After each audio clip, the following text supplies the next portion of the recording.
Good day mga ka-FX! For this episode, tuloy natin ang pag-explore dito sa Singapore.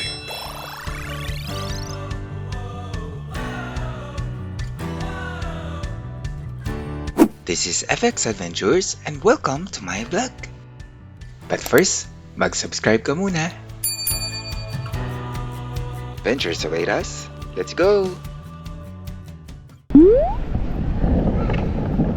And here we are at Gardens by the Bay. Malaki din eh. Gardens by the Bay is a famous nature park and tourist attraction in Singapore, located near Marina Bay. Bukod sa pamamasyal at pagre-relax, marami kang pwedeng gawin dito, ka-FX, dahil sobrang lawak dito. Marami ang pumupunta dito para mag-exercise at mag-jogging, lalo na sa umaga at hapon. Pwede ka din mag-bike, katulad ng ginawa namin, dahil maraming bisikleta ang pwedeng rentahan around the area.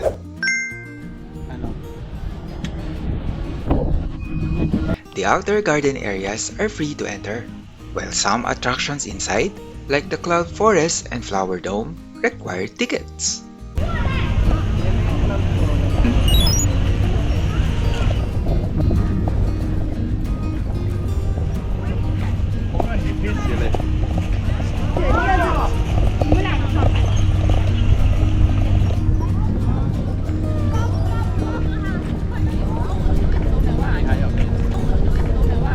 Paano pala natin ito sa Sole? Doon ulit? Joke lang. Ano kaya ginanon mo, no? Sinoli mo din doon, edi naglakad ka din.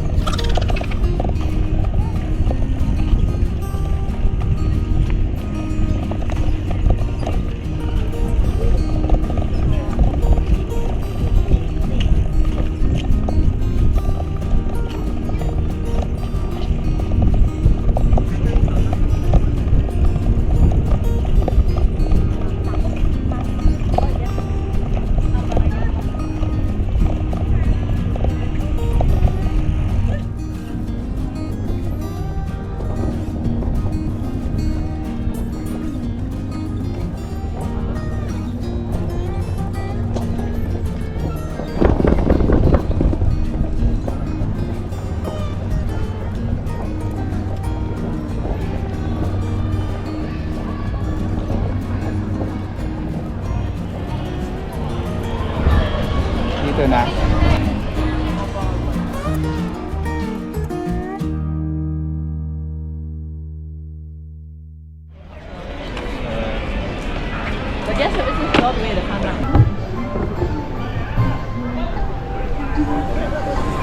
Okay guys, medyo malawak talaga tong area na to. So tingnan natin yung bandang dulo kasi parang may mga tugtog doon.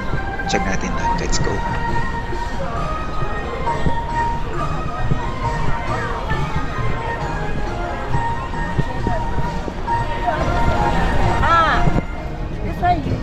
Tell you like that, say, you know, when I say,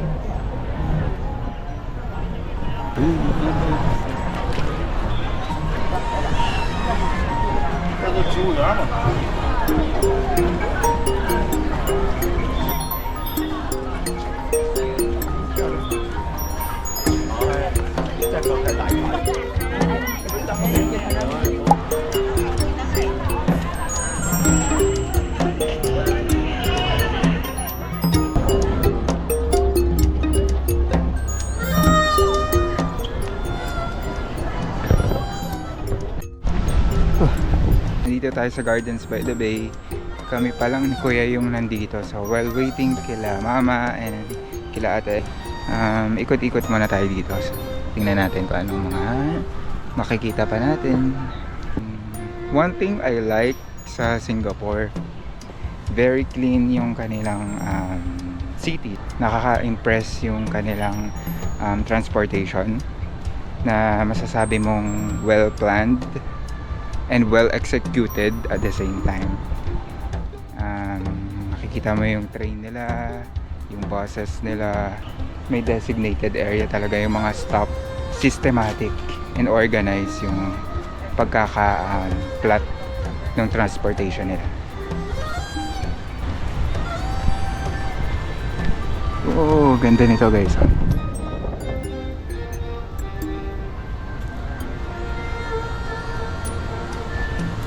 napakaganda ng kapaligiran because it's full of nature. Makakagulat na lang yung mga chicken nila dito.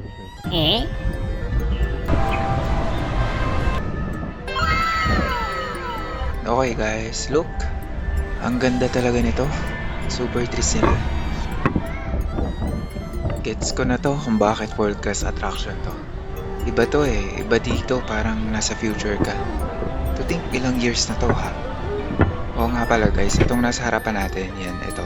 Yan kung saan ka pwedeng makalakad ng malapitan sa mga super trees. Pero may entrance daw yan. So hindi muna natin yan in-avail kasi may pupuntahan tayong dalawang attractions nila dito.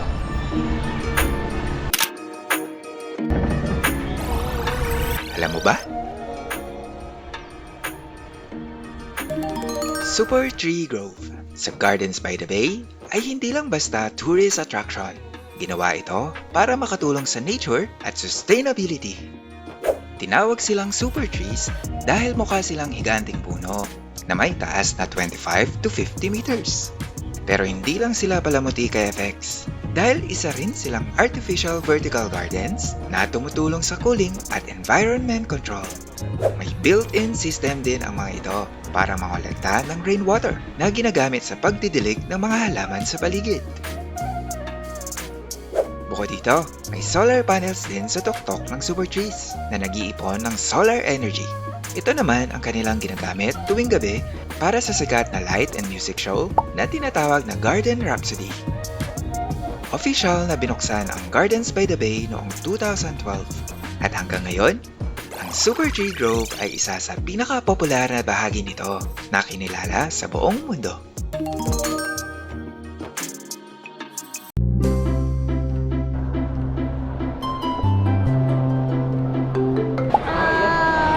Flower dome. Flower Dome. Mga ka-FX, dito naman tayo sa Flower Dome. Isa sa pangunahing attractions ng Gardens by the Bay at kinilala ng Guinness World Records as the world's largest glass greenhouse. 1.28 hectares lang naman kasi ito. Ang entrance fee dito para sa ating mga turista ay around 46 SGD. Bundle ticket na yon, kasama ang entrance fee sa Cloud Forest. Picture? Hey guys, we're gonna picture. Kapon pa siya ganyan.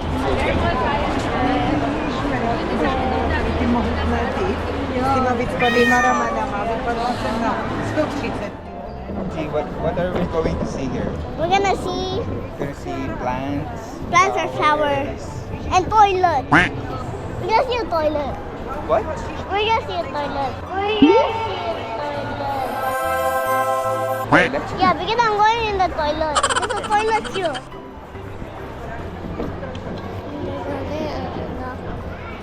Goodbye. Dito makikita ang iba't ibang uri ng bulaklak at halaman, hindi lamang mula sa Asia, kundi pati na rin mula sa iba't ibang bahagi ng mundo. Mula sa makukulay na temperate flowers, hanggang sa mga desert cactus at iba pang kakaibang halaman.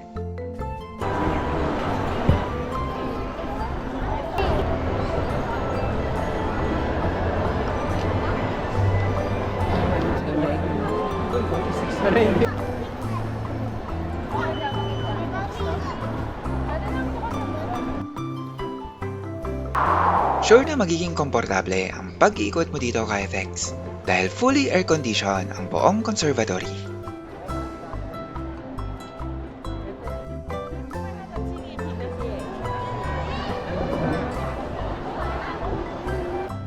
That tree looks like a pineapple. Which one? That one. This one? Yeah, that's it. It's like a pineapple. Yes, like a big pineapple. Binabago rin nila ang theme sa loob ng Flower Dome. Depende sa season, kaya bawat bisita ay may iba't ibang makikita.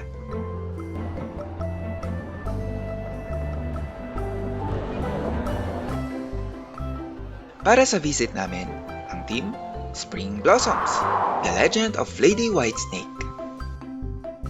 Isang Chinese New Year inspired display na puno ng magagandang floral decorations at festive designs para sa Lunar New Year celebration. Ang main center ng exhibit ay ang kanilang pagoda display na napapalibutan ng makukulay na mga bulaklak. At ang pinaka-catchang area, Lady Whitesnake Floral Display na life-size sculpture crafted mula sa humigit kumulang 23,000 plants.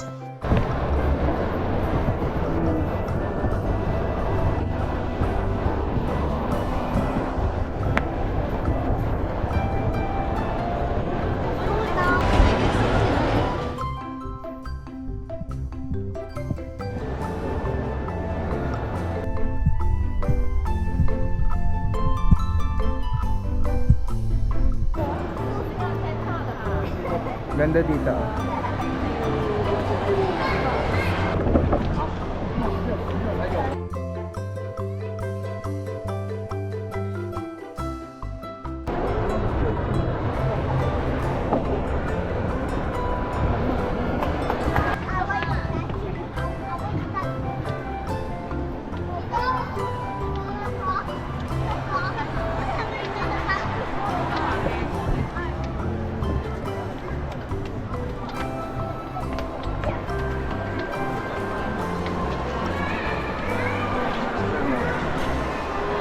Okay, ready.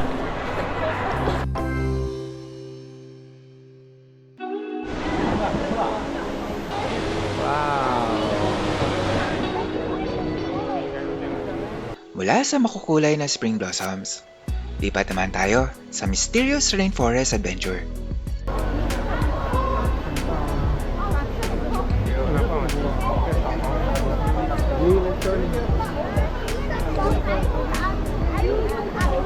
Dito sa Cloud Forest, agad kang sasalubungin ng napakalaking indoor waterfall na ito.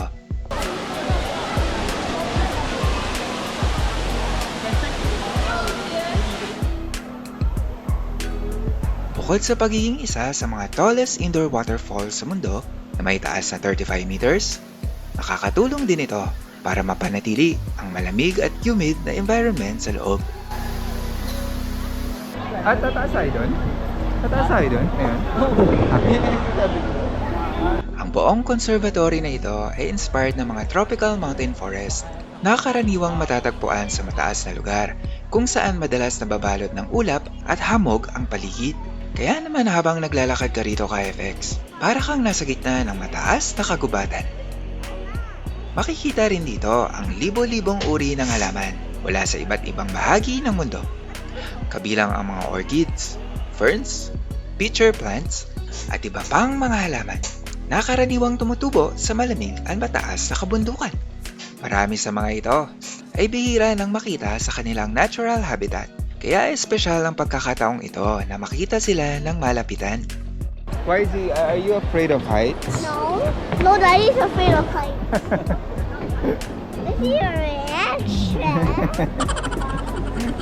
Tita, Daddy, I'm not gonna do it. I'm gonna like tap you on me. No. Ngayon ka FX, aakyat tayo para makita ang iba't ibang levels ng Cloud Forest. Ang ganda ng concept nila kasi nagsisimula ka sa taas. Tapos pababa mong i-explore ang buong attraction.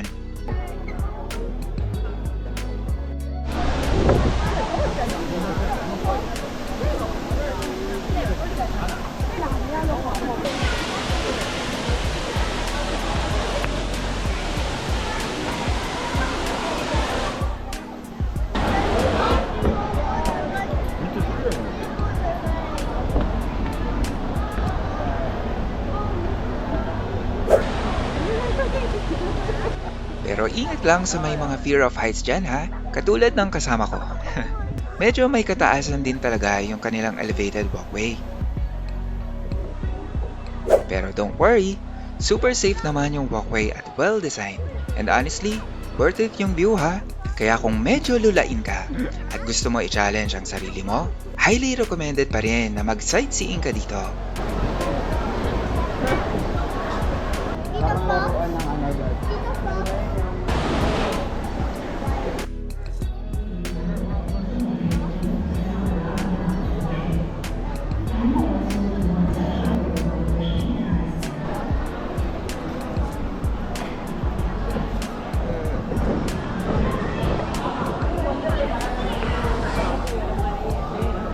di pasé. Yo di pasé. Ah, una vez que la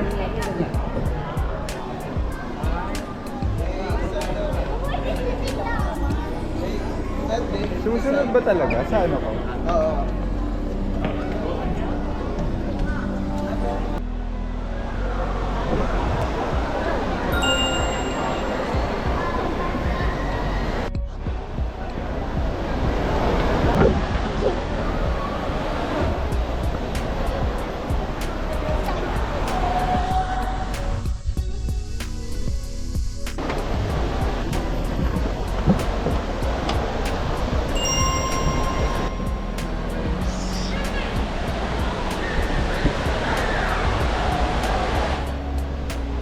Ang conservatory na ito ay hindi lang ginawa para sa sightseeing.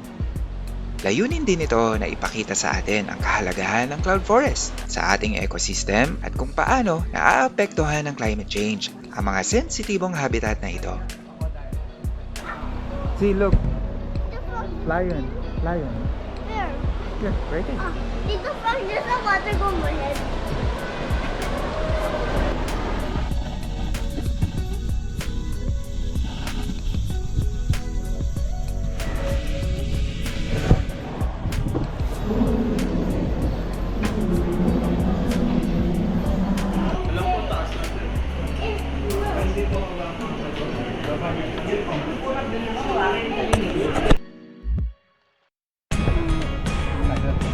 At ginabi na nga tayo dito mga ka-FX.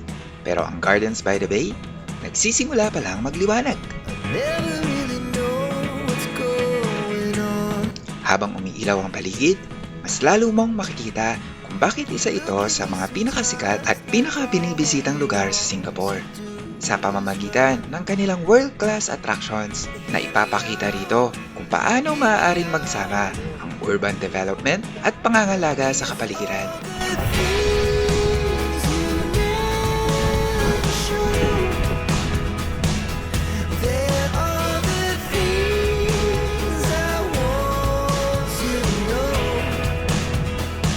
Bukod sa napuntahan natin ngayon mga ka-FX, marami pang attractions at experiences na pwede mong i-explore dito sa Gardens by the Bay. Salamat sa panonood mga ka-FX. For more travel and chill life vlogs, mag-subscribe ka lang sa FX Adventures YouTube channel. See you guys!